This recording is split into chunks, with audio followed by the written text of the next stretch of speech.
एका जंगलात 3 बैल राहत होते। तिघही एकमेकांचे खूप चांगले मित्र होते। ते रोज एकत्रच गवत खायला जंगलात जायचे। त्या जंगलात एक भयंकर वाघ सुद्धा राहत होता। त्या वाघाचे अनेक दिवसांपासून त्या तिन्ही बैलांवर लक्ष होते। तो त्यांना मारून खाऊन टाकायचा विचार करत होता। वाघाने अनेक वेळा त्यांच्यावर हल्ला करण्याचा प्रयत्न केला, पण त्या तिघांच्या एकतेमुळे तो कधीच यशस्वी होऊ शकला नाही। जेव्हा वाघ हल्ला करत असे तेव्हा तिन्ही बैल त्रिकोण बनवत आणि आपले तीव्र शिंग वापरून एकमेकांचे रक्षण करत। त्यांनी अनेकदा मिळून वाघाला पळवून लावले होते, पण वाघ काहीही करून त्यांना खाण्याचा निर्धार करून बसला होता। शेवटी त्याला समजले की तोपर्यंत तो त्यांना मारू शकणार नाही जोपर्यंत ते तिघे एकत्र आहेत। म्हणून त्याने त्यांना वेगळं करण्यासाठी एक योजना आखली।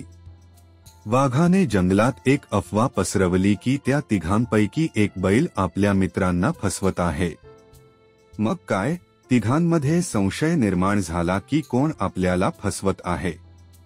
एक दिवस त्या गोष्टीवरून त्यांच्यात वाद झाला आणि शेवटी ते एकमेकांपासून विभक्त झाले। वाघाची योजना यशस्वी झाली। आता ते एकटेच जंगलात फिरू लागले। वाघ फक्त याच क्षणाची वाट पाहत होता। त्याने एका बैलावर हल्ला केला। तो बैल एकटा असल्यामुळे वाघाशी लढू शकला नाही आणि वाघाने त्याला मारून टाकले। काही दिवसांनी वाघाने दुसऱ्या बैलावर हल्ला केला आणि त्यालाही खाल्ले। आता एकच बैल उरला होता। त्याला समजले की आता वाघ त्याच्यावरही हल्ला करणार आहे। त्याला वाचण्याची कोणतीही आशा नव्हती। तो एकटा वाघाचा सामना करू शकत नव्हता। शेवटी एक दिवस जेव्हा तो गवत खायला गेला तेव्हा वाघाने त्यालाही आपला बळी बनवले।